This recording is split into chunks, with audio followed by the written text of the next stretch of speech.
Bonjour à tous, c'est Christophe pour NFX 3D Printer. Alors on se retrouve pour une petite vidéo de présentation de l'extrudeur E3D V6 qui est la version d'évolution du le 3D V5 comme vous pourrez vous constater, et puis V5, V4, enfin ainsi de suite quoi.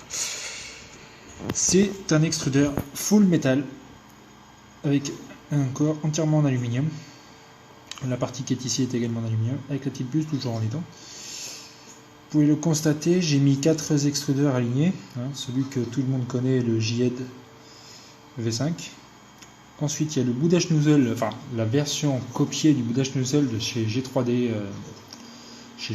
Reprap. Ensuite, la Magma, qui est mon tout premier extrudeur, c'est pour ça qu'il est dans un état tout simplement horrible, parce qu'il a subi toutes mes impressions depuis le début de l'aventure. Je l'ai depuis le mois d'octobre 2013. Donc il en a vu pas mal, des vertes et des pas mûres, il a vu des débouchages et des bouchages intempestifs parce que il a beau être full métal, les ailettes qui sont ici sont complètement mal conçues.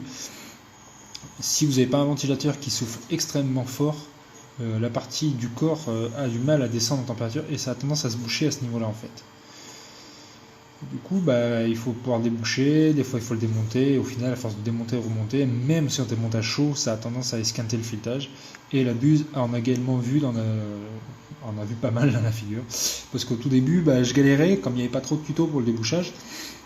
Et aujourd'hui, au final, le débouchage, je le faisais assez simplement sur... vous prenez une plaque chauffante, vous prenez une gamelle avec de l'acétone, vous mettez ça dedans à tremper, et puis une fois que c'est assez mou, après vous passez une petite patte de résistance, mais vraiment une patte de résistance très fine. Si vous avez une buse de 0,5 ça passe.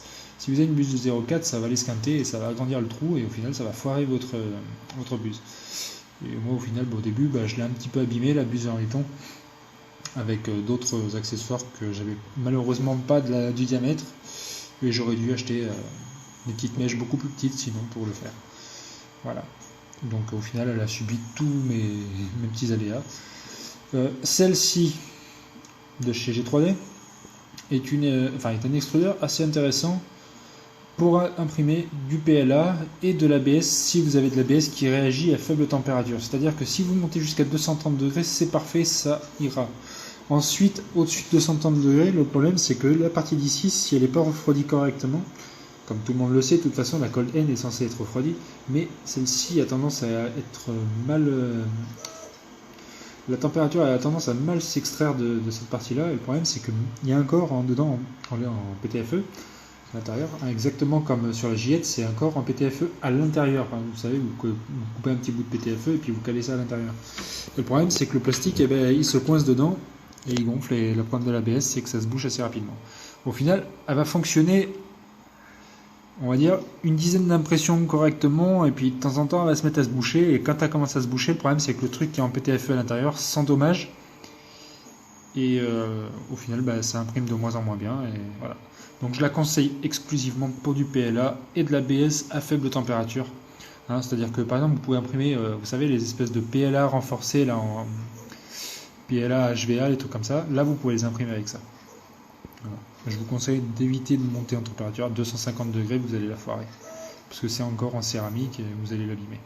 Également, pareil pour la JED. Si vous ne refroidissez pas la JED, l'ABS passe très très mal.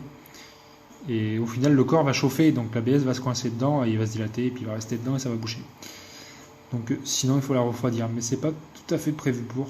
Je recommande ces deux-là pour le PLA. C'est malheureusement des expériences que j'ai dû faire pour pouvoir être sûr de proposer ça correctement. Du coup, c'est pour ça que je ne propose plus cette buse-là dans mes kits. Donc, ensuite, la Magma, ça, c'était très bien pour commencer. Elle m'a permis de faire pas mal mes premiers pas et justement d'apprendre à comparer entre tout ça, ce qui allait et ce qui allait pas.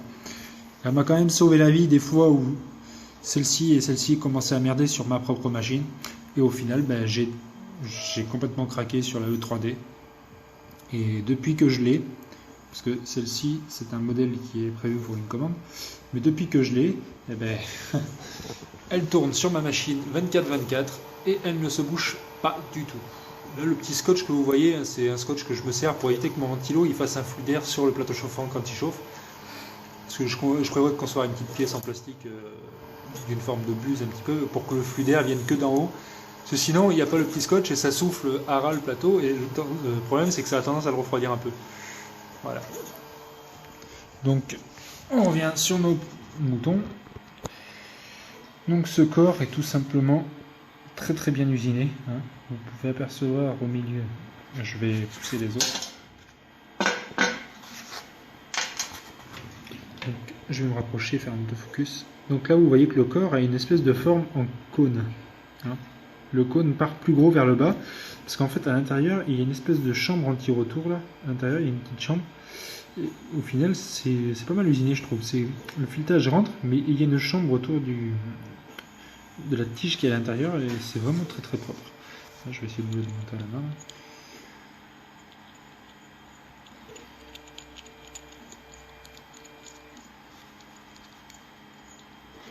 Il faut faire des tours avant d'arriver au bout. Surtout en tenant l'appareil photo en même temps, c'est pas pratique.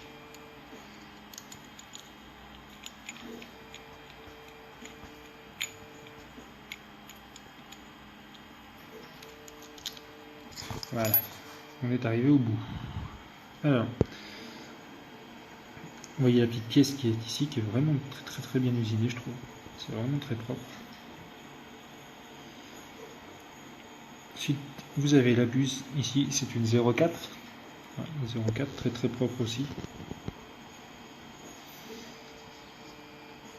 De ce côté, vous pouvez apercevoir le trou pour la sonde, hein, qui est le tout premier juste ici. Là. Ensuite, ici, vous avez un filetage. C'est pour mettre une vis avec une petite rondelle qui vous permet de caler la sonde à l'intérieur. La petite rondelle cale la sonde. Ça évite de mettre du scotch. Et au final, ça fait un outil vraiment très très propre. Il n'y a pas de scotch tout autour. Là. La cartouche chauffante également qui sera verrouillée avec une petite vis ici par serrage. Hein. Ça va serrer l'aluminium, ça va coincer la cartouche de chauffe. Vous pouvez voir le trou au final, là c'est vraiment très propre. C'est bien usiné. Là on voit pas très bien l'intérieur, mais on peut voir que là la chambre, vous voyez, il y a le filetage qui commence ici. L'intérieur en fait de la chambre ici là est creux. Enfin c'est vraiment très très propre, j'adore. On garde une partie métallique qui est bien ventilée. Et c'est une pièce unique. Enfin c'est un beau bijou, j'adore moi. Alors elle est livrée avec un petit plastique en injection, enfin injecté comme ça, qui vous permet de fixer le petit ventilateur d'origine qui fixe avec. Hein. Donc ça se clipse dessus comme ça. Ça se clipse. Et vous fixez un petit ventilateur ici. C'est un ventilateur de 30 qui est fourni avec. Moi je compte fabriquer ma propre pièce comme celle-ci, mais avec un ventilateur de 40 que j'utilisais sur ma machine. Les ventilateurs de 40 que j'utilise, ce sont des Sanyo Sanas 40 qui ont un flux d'air vraiment important. Ça permet d'avoir une colonne refroidie correctement et au final ça évite les bouchages, quoi. Et puis j'aime bien avoir un flux d'air assez important. Malgré que ça fasse un tout petit peu de bruit par un ventilateur, mais je préfère avoir une pièce bien refroidie. Donc voilà. Petite vidéo de présentation de la E3D V6. Je vous dis à bientôt pour de nouvelles vidéos sur ma chaîne YouTube. Je vais rajouter pas mal de vidéos par la suite. Il va y avoir une vidéo de présentation exclusive sur la nouvelle imprimante que je suis en train de monter, là, que vous avez aperçu il y a pas mal de temps, la Excelbot, qui est partie sur la base de la Lusbot TAS 4.